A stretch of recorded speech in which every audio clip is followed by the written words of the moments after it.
Hello and welcome to KennyRoy.com. I'm Kenny Roy. This is the Ask Videomail for the week of March 31st, 2014. Welcome to the site to you new members and welcome back to the old members. The Ask Videomail is your chance to get your question in character animation or performance answered in a video just like this one, but I need your question if I'm going to answer it, right? Yes, so please send your questions to webmaster@kennyroy.com. I go through all the questions and I answer the ones that I think will help the most people. There's no such thing as a stupid question, and it is the best way to get the most out of the site. And the March Madness contest is over. Check my Facebook and Twitter for the results of the March Madness contest. It is pretty staggering how many questions some people turned in. That's what I was hoping for. We did get a great response in the end. A little slow to start, but I got hammered with questions at the end there, so that was really, really cool. I'm trying a new angle on the camera. I'm not sure if I like it. I did it so that it would be a little bit more full body if I back up and do some demonstration, but I don't know. Kind of just makes it so that I have to look up a little bit more, and then when I go to my screen, I don't know, I might change it back. Anyway, let me know what your thoughts are. I get very little feedback on the site itself. The site in terms of like the kinds of things, like the angle of the camera or the lighting or anything like that. I've changed stuff around throughout the years. I really want you guys to think that these the quality of these videos is really high. So let me know what you think. I'm paying attention. I'm asking for the feedback. So if you want to give me some, you can. What else? If you are into collabs, if that's something that you want to know more information about, I'm going to be doing an announcement this month about the future of collabs. So please, again, pay attention to my Facebook and Twitter. That's normally where I announce that kind of stuff. And what. We're going to be doing a newsletter next week, recapping March. So just try to keep up with all my social media outlets, and then you'll be in good shape. But that's not what this is. This is the Ask Videomail. Oh, I did want to mention that if you have any more questions, you still get 2 days free for every single Ask Videomail question that you turned in. So keep on sending them in. Just because I got a ton of Ask Videomail questions for the March Madness contest doesn't mean I don't still need more. So please continue to send those in. I appreciate it. All right, let's get to the question. This is a good one. 2 in a row from this animator for the Ask Videomails. It's just because these are great questions. So check it out.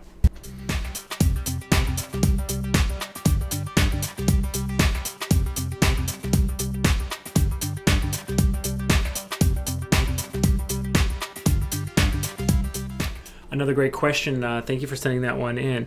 Yes, there are ways that you can have multiple pivot points on an object.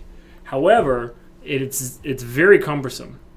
You at least need a script or an expression that would snap the pivot to a new location and copy the animation or set a keyframe for you at the very least.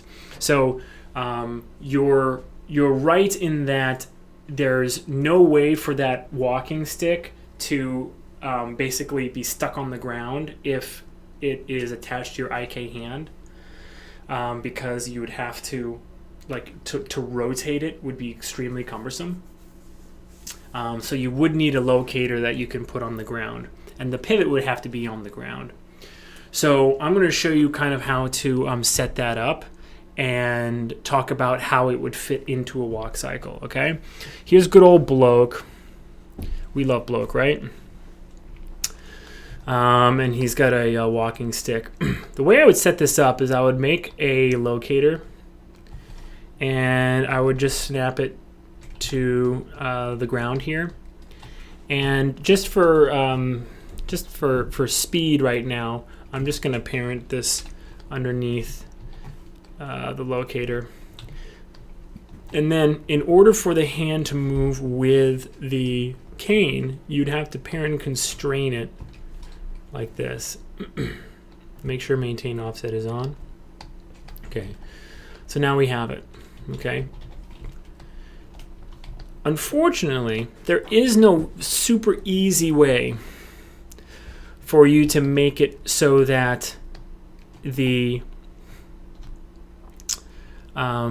cane is free to move with his hand when it's off the ground. Again, it would require a script that allows you to have multiple pivot points. Because if you don't realize why, here is why. Let's say I duplicate this locator and I put it up here at the top of the cane. And then I parent this one underneath this one, right? The issue is, if I move this and I lift this off the ground, and then I want to rotate this one,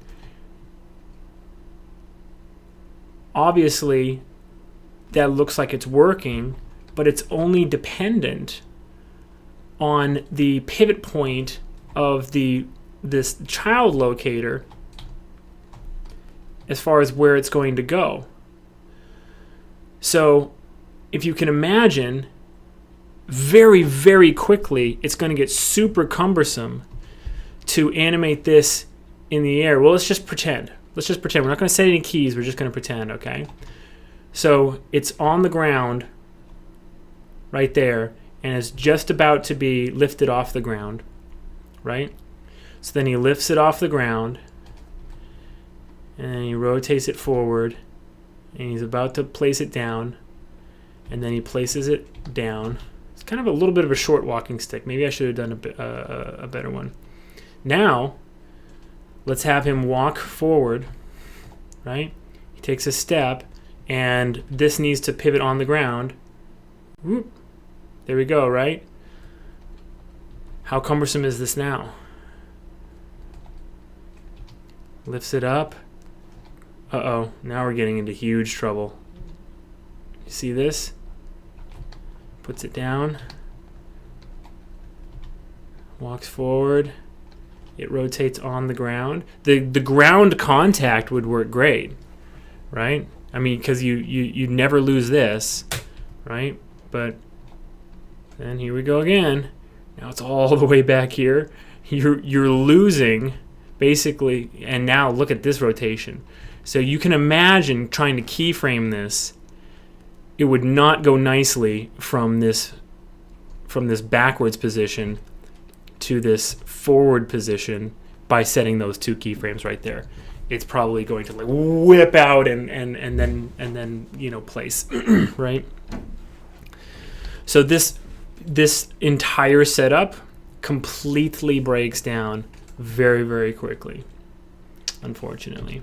Okay, so sort of the only recourse we have is to just animate it very carefully using the one locator. Okay, and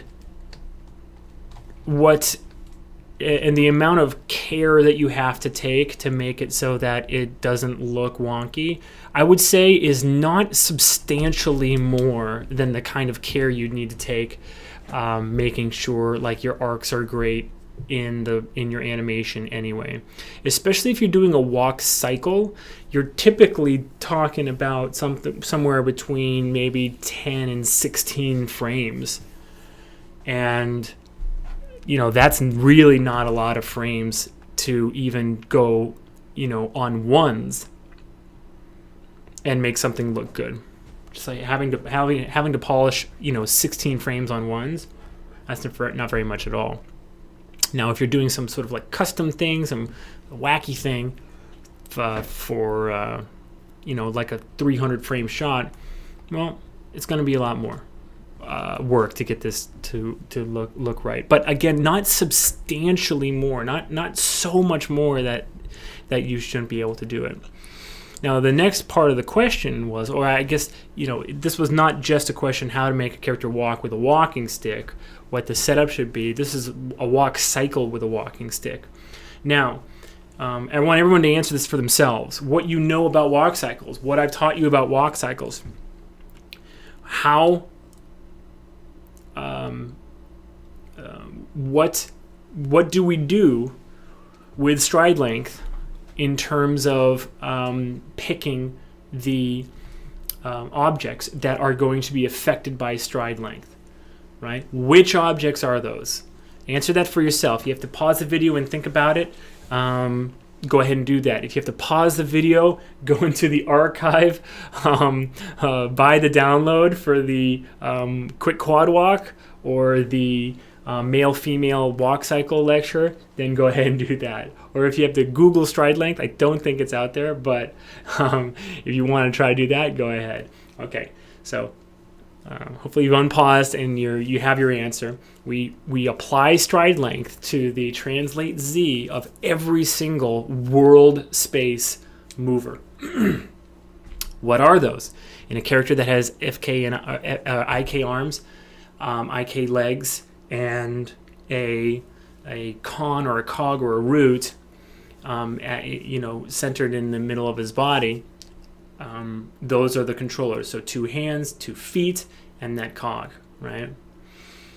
The translate Z alone. And remember, when we talk about stride length, what we're talking about is the distance that all of the controls move. All of them move the exact same distance in every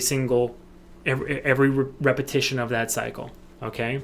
So one arm moves 60 units in Z, the other arm does, the feet do, and the cog does. They all move the exact same distance in a perfect walk cycle, okay? So what does that mean? It means that if you have a controller or a walking stick that is affecting a world space mover like your hand, then it also is susceptible to the stride length.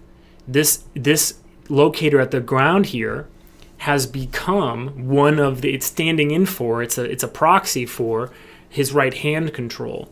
But even still, even if you had a character that had like a world IK head, maybe it's a character that is like a Rubik's Cube and a balloon string, and the balloon has a face painted on it with marker, and the easiest way to get that floaty action is you rigged it with just a world IK head.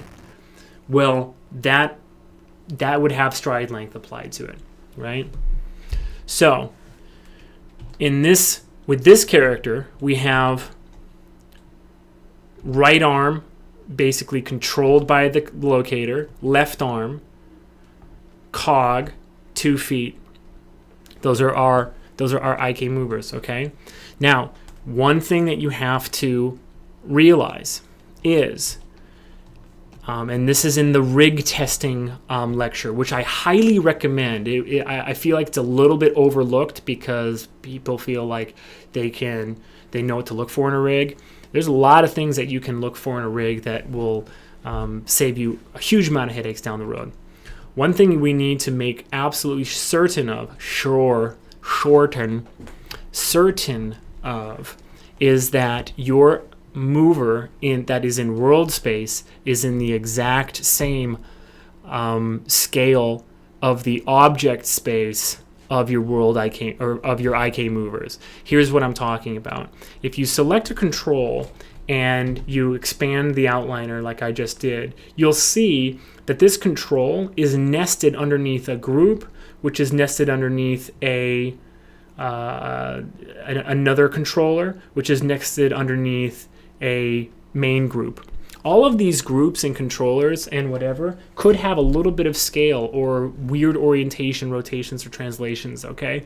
That means that unless the rig was made perfectly, which some are and some aren't, you're going to get a different value for the stride length on your different IK movers. And that's the first thing that you need to test when you're starting a walk cycle.